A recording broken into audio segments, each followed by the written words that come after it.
Oggi andremo a realizzare una tipica ricetta di carnevale, le frittelle al vin santo.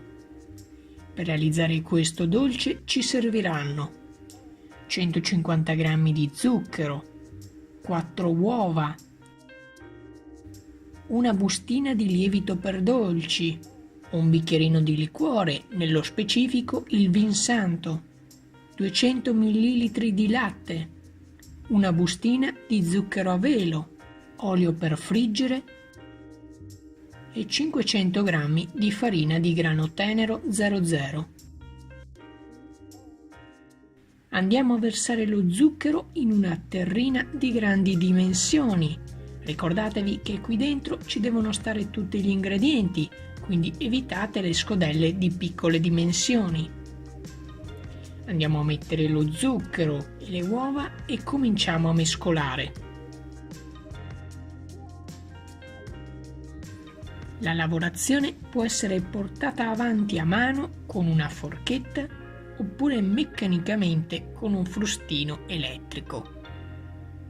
Andiamo ad aggiungere mano a mano tutti gli ingredienti, continuando a mescolare così da evitare la formazione di grumi. In ordine aggiungiamo all'impasto latte, vin santo, farina e lievito.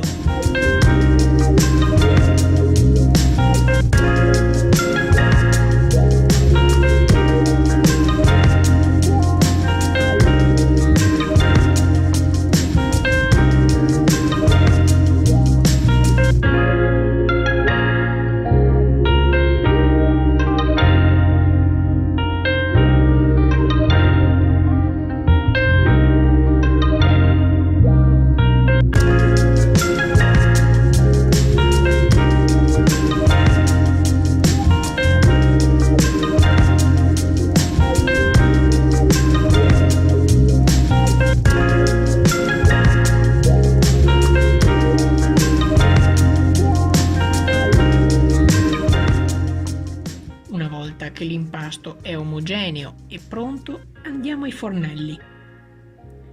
Accendiamo la pentola con l'olio per friggere e attendiamo che raggiunga la temperatura di cottura. Aiutatevi con uno stuzzicadente per capire se l'olio è caldo.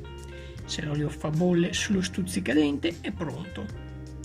Con cautela, aiutandoci con 2 cucchiai, formiamo delle palline da immergere nell'olio.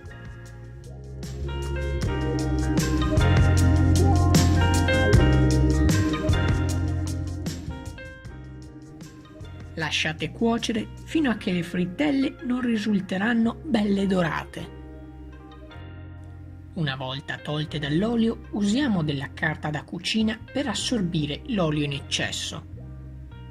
Ed infine serviamo le nostre frittelle al vin santo con una spolverata di zucchero a velo.